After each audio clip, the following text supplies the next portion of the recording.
Good evening. Back to the science online class. Look here. This is the class 7th science class, and we are talking about the chapter fiber to fabric. Right now, see, we have talked about the life history of the silkworm in my last lecture, and right now we will see the next topic, that is the processing of silk fiber from the silkworm. What is the meaning of processing? Processing meaning is that actually we have the silk cocoon, silkworm cocoon. Actually we have, and how this particular cocoon, okay, wherever the silk fibers are present, how we get the silk fiber from the cocoon. So that particular things, that particular process, it is known as the processing of the silk fiber. Right now, see what is done. Actually, first what happens when the different many numbers of the cocoons, they are viewed by the silkworms, and after that, what is our main aim? Our main purpose? Our main purpose is to collect the number of cocoons.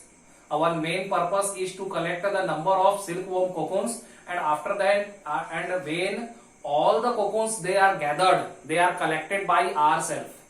When we collect the different number of maximum number of silkworm cocoons, and after that, what we do generally, actually the main process, the initial stage in the processing, it is none other than boiling all the cocoons in the hot boiled water.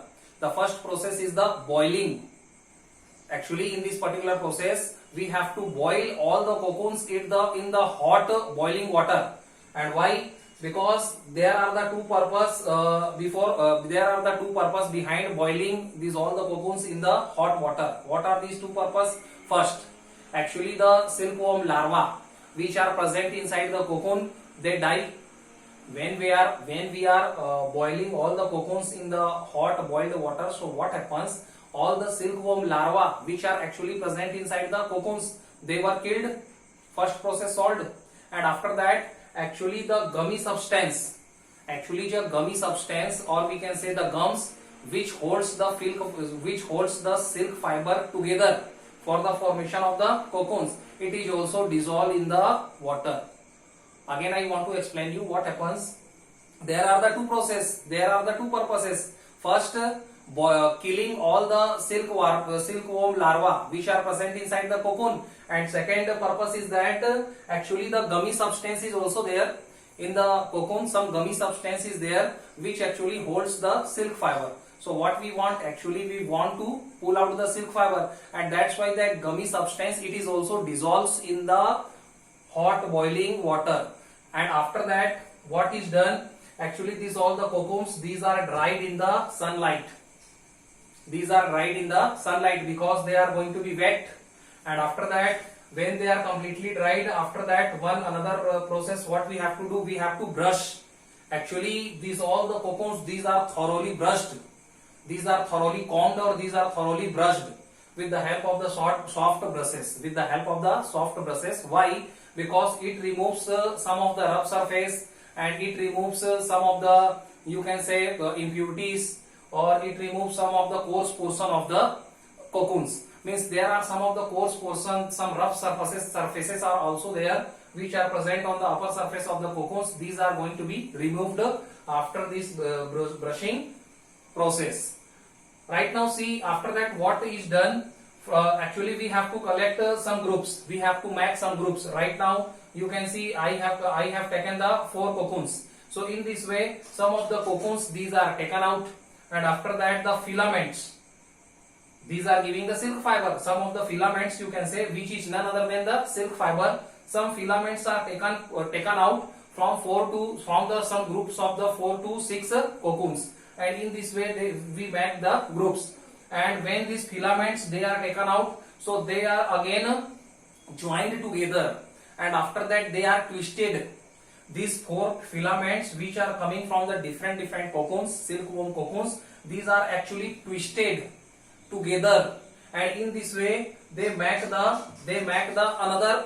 In this way they are twisted, and after that again we make some kind of the groups of the 4 cocoons, and again filaments are taken out from each cocoon, and again these all the filaments which are the actually silk fiber, these are twisted together, and this both the groups, actually there are the different groups we have to make, and finally all the similar nature filaments, twisted fiber, similar nature filaments and which are already twisted. These are joined and these are combined, and actually they make the big thread like structure, big yarn they make, and that is known as the raw silk. This is known as the raw silk, and you can see what I have written here. Actually the raw silk, it consists of the 48 individual strands of the silk fiber. Means how many silk filaments are there? Silk fibers are there 4. How many silk filaments are there? 4. But whenever they make the raw silk, it is the bundle. It is a bundle of the silk fibers, you can say, and there are 48 individual strands of the silk fiber. And actually, what is our purpose? Our purpose was to produce the raw silk. And how the raw silk is produced?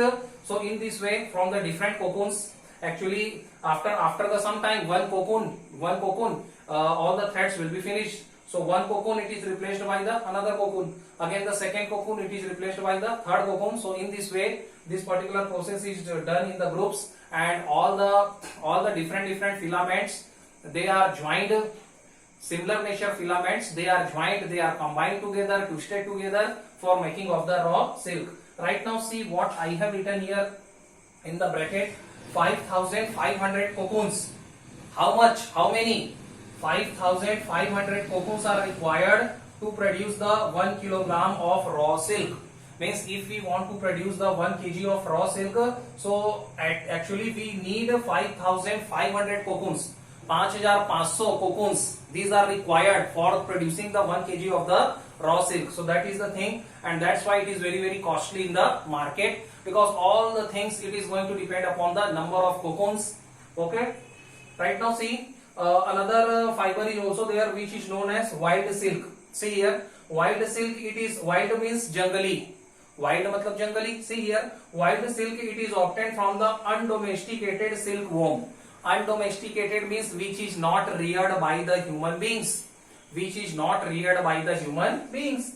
Wild silk, it is obtained from the undomesticated silkworm. Undomesticated means actually which is not reared by the human beings, and they are somewhere found here and there in some parts of the country. So this is known as the wild silk. That's why it is known as a wild silk, because it is not actually reared by us. And you can see one example, you can see, and the variety. If we talk about the variety, what is the basic difference in between the wild silk and in between the our silk fiber? So the thing, actually the variety which is found in the wild silk, it is, the color is also different. Color is different in the wild silk and our basic silk fiber, and they give their variety, their texture is also different. Means that is not very much smooth as compared to the our silk fiber. Right now see, but a beautiful and golden color wild silk. A beautiful and golden color wild silk is famous throughout the world, whose name is Muga. Whose name is wild silk Muga. Wild silk Muga, it is a wild silk fiber, and it is also very much famous. Why? Because it is the strongest natural fiber, even it is a beautiful color, golden color. Okay, and because of the strongest fiber, actually it is used for the different purposes. Right now see, we have to now concentrate what are the uses of the silk fiber. Same like that, whenever we were talking about the wool, we have also discussed about some uses of the wool. So here we have to discuss some basic uses of the silk fiber. What is silk fiber? Silk fiber is the very lustrous fiber. Lustrous means shining in nature. It is very much elastic fiber. Elastic means stretchable. It is very light in weight. It is very soft. It is very comfortable. So all kinds of the properties and qualities, it is actually found in the silk, and that's why it is a very good dress material. It is used as a very good dress material, and it is used for designing the expensive dresses, party wear dresses, for the men also, for the women also. Actually silk fiber, it is very expensive fiber. Its cost is very large, and that's why it is used for the designing purpose, for designing one beautiful sari, for designing some beautiful kurta pajama, so in such kind of the purpose, and fashionable item also. It is a very much fashionable item, you can say, and that is available in the different varieties also, different colors also, and because it is a very much shiny, so there are the different other purposes also. Like it is also used for making the curtains. It is also used for making the scarves. It is also used for the designer saris. And after that, apart from the fabric material, it is also used for some other purposes also, like you can say for the bicycle coats, for bulletproof vest. Bulletproof vest means the kind of the vest which is bulletproof. So for designing some bulletproof cloth material also it is going to be used. For you can say it is also used as a parachute material. For the parachute material also it is going to be used. And what is the another property behind the silk fiber? Silk fiber, it is the soft fiber which keeps our body cool in the summer and which keeps our body warm during the winter. So this is all about the uses of the silk fiber. Right now see, one information I want to give you about the wool. Actually, which is the best wool in the world? Merino wool. Merino wool, it is the best wool in the world, and actually it is reared in the Australia. What is the ranking of the India for the production of the wool? So India's rank is the third rank. Which particular country has the first rank? Australia. Australia is the largest producer also and supplier also of the wool in the whole world. And after the Australia, the second rank comes. Second rank, it is actually second rank is from the, you can say, whose country is the second rank? Russia. Russia is in the second position and India's position is on the third for the production of the wool. Another main question is there, and which is also very much important for you to know, that is the what we can say Shorter's disease. Shorter's disease. So what kind of the disease it is? Actually the person, those who are working in the wool industry, what happens? Actually one kind of the bacteria is found in the fleece of the wool. One particular kind of the bacteria it is found in the fleece of the wool, and the name of the bacteria is anthrax. And one kind of the disease it is produced by that bacteria, and the people, those who are working in the wool industry, they are going to be infected by this particular disease, and it is a blood fatal disease. It is a blood fatal disease means because of it there is a shortage of the blood inside our body, and you can say it affects the blood, it affects the components of the blood. So this is the all about this particular disease, and that's why this particular disease it is known as the Shorter disease. So this here I am going to finish my lecture, and we have studied throughout some rest of the exercises. Some PDF will be provided to you, and I will also explain you later on. Thank you so much.